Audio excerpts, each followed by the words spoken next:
नमस्कार दोस्तों, जैसा कि आप सब लोग जानते हैं कि भारत ने इंडस वाटर ट्रीटी को सस्पेंड कर दिया था 24 अप्रैल 2025 में।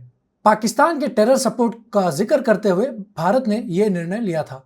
4 दिन बाद पाकिस्तान ने चेतावनी दी कि लोगों की जिंदगी इस पानी पर निर्भर है और इस फैसले को पाकिस्तान ने इल्लीगल और यूनिलेटरल कहा। और आज के दिन पाकिस्तान लिटरली भीख मांग रहा है भारत से कि वो वाटर शेयरिंग ट्रीटी को पुनः एक बार फिर से शुरू करें। और जैसा आप इस न्यूज आर्टिकल में देख सकते हैं, Pakistan appeals to India to rethink suspension of Indus Water Treaty. Indus Water Treaty का सस्पेंशन के पीछे गुडविल से लेकर यूनिलैटरल सस्पेंशन तक आखिरकार चीजें किस तरह से घटी, चलिए हम उसको जानने की कोशिश करते हैं। ट्रीटी की अगर हम हिस्ट्री की बात करें तो ये 1960 में ब्रोकर किया गया था और 3 युद्धों के बीच भी ये ट्रीटी चलती रही because of mutual goodwill. But April 24 of 2025 को इंडिया का ये निर्णय आया जहां उसने यूनिलैटरल सस्पेंशन कर दिया पूरा इंडस वाटर ट्रीटी का। और उसका कारण उसने ये बताया कि पाकिस्तान टेररिज्म को पनाह दे रहा है। और सिर्फ 4 दिन के बाद पाकिस्तान के सेक्रेटरी ने, water resources secretary Syed Ali Murtuza ने वार्न किया था। पाकिस्तान ने भारत को चेतावनी दी कि लाखों लोग इन पानी के ऊपर डिपेंडेंट हैं और इसका सस्पेंशन एक ह्यूमैनिटेरियन क्राइसिस को क्रिएट कर सकता है। पाकिस्तान के इस न्यूज़पेपर आर्टिकल में आप देख सकते हैं कि शरी Rahman slams India's war postering calls for global mediation on Indus Water treaty. Pakistan ये चाहता है कि दुनिया के सारे कंट्रीज इन्वॉल्व हो जाए इंडस वाटर ट्रीटी के सस्पेंशन वाले इशू में। पाकिस्तान के इस प्ली में जो की कंपोनेंट्स हैं, चलिए हम उसको जानने की कोशिश करते हैं। सबसे पहले भारत का ये एक्शन, पाकिस्तान ने कहा कि ये इलीगल है, यूनिलैटरल है और एक इकोनॉमिक अटैक है। और पाकिस्तान ने ये चेतावनी दी है कि इंडस वाटर ट्रीटी को सस्पेंड करने के बाद ये तनाव को डीपेन करेगा, बढ़ाएगा, ना कि उसको घटाएगा।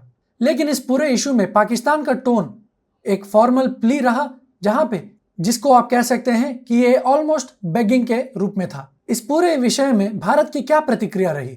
प्राइम मिनिस्टर नरेंद्र मोदी जी ने स्पष्ट कहा कि वाटर एंड टेरर कैनॉट को एग्जिस्ट। जैसा कि आप यहाँ देख रहे हैं, blood and water cannot flow together, water and terror cannot को एग्जिस्ट। इंडिया के एक्सटर्नल अफेयर्स मिनिस्ट्री ने कहा कि ये जो ट्रीटी है ये एक फ्रेंडशिप के ऊपर बेस्ड है और टेररिस्ट के रिपीटेड स्ट्राइक के बाद ये शैटर हो गया है, यानी पूरी तरह से ध्वस्त हो गया है। भारत ने यह स्पष्ट कर दिया है कि अगले टॉक्स सिर्फ पीओके वापसी और टेरर स्पॉन्सरशिप को खत्म करने के इश्यूज पे ही की जाएंगी और तब तक पानी का सस्पेंशन बरकरार रहेगा।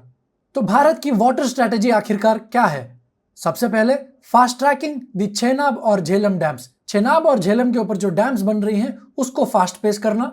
डेटा ब्लॉकआउट यानी वाटर फ्लो शेड्यूल्स और रिजर्वायर डेटा को विथहेल्ड करना ताकि पाकिस्तानी फार्मर्स में एक अनप्रिडिक्टेबिलिटी बनी रहे। और फाइनली फ्लशिंग रिजर्वायर्स, पूरी कैपेसिटी रिलीज करके सिल्ट साफ करना ताकि डाउनस्ट्रीम्स में फ्लड बने या ड्रॉट्स पैदा की जाएं।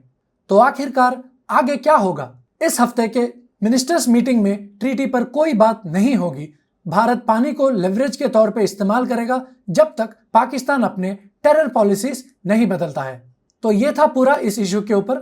तो कुल मिला के बात यह है कि भारत पानी को एक स्ट्रैटेजिक टूल के रूप में इस्तेमाल करेगा ताकि टेररिज्म से अपने आप को बचा सके। तो ये था इस इश्यू को लेके पूरा अपडेट। नीचे कमेंट्स में अपना ओपिनियन जरूर शेयर करें और सब्सक्राइब करना ना भूलें। जय Hind, Vande Mataram. Abhyas IAS Super 30 batch starting from June 15th. Take the skill test and join us in clearing your civils in your first attempt itself.